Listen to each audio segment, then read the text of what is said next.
Hi everybody, it's Ranger John at Charlestown Landing State Historic Site, and I'm here with a fun, fragrant, and traditional craft that you can do to spice up the holiday season. Today, we're going to make orange and clove pomanders. To the modern sensibility, these sweet-smelling decorations may seem quaint, but historically, their predecessors were deeply serious objects, believed to protect against infectious diseases. Appearing in Europe in the Middle Ages, the original pomanders were small, scented spheres made from aromatic herbs, spices, or resins, held together by binders such as beeswax or natural gums. Those who could afford them wore them during times of sickness, holding them up to their noses when they encountered offensive smells.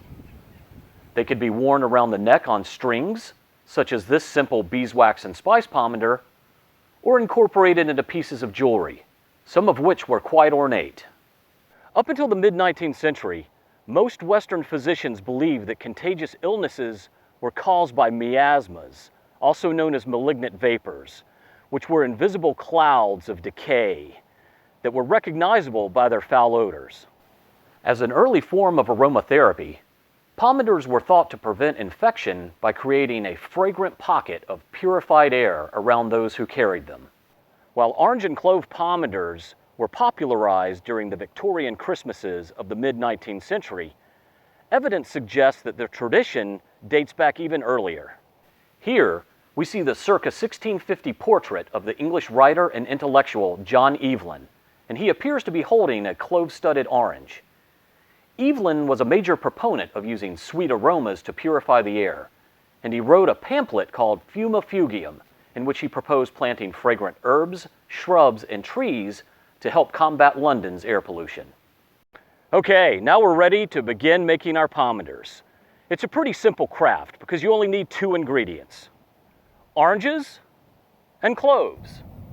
Now I prefer to use small to medium-sized oranges because they don't require as many cloves. Cloves are actually the dried flower buds of a tropical evergreen tree native to the Spice Islands of modern-day Indonesia. The word clove derives from the Latin clavus, which means nail, because they resemble small rosehead nails. You'll also need a puncturing tool, and I find that a toothpick works just fine. To make a pomander, you simply poke a hole in the orange peel and then insert a clove. Don't worry if you accidentally break off the head of the clove, it'll still look fine. You can completely cover the orange with cloves or create a variety of designs. Be creative. Once you're done, you can sprinkle the pomander with a mixture of spices such as cinnamon and nutmeg to give it a little more fragrance. If you cover the orange with cloves, the antimicrobial oil in them will desiccate the fruit. I made this one last year and it still looks pretty cool, but it no longer has much of a scent.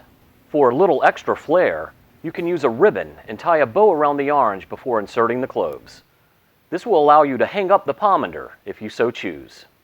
That's all for now. Thanks for watching, and happy holidays, everybody.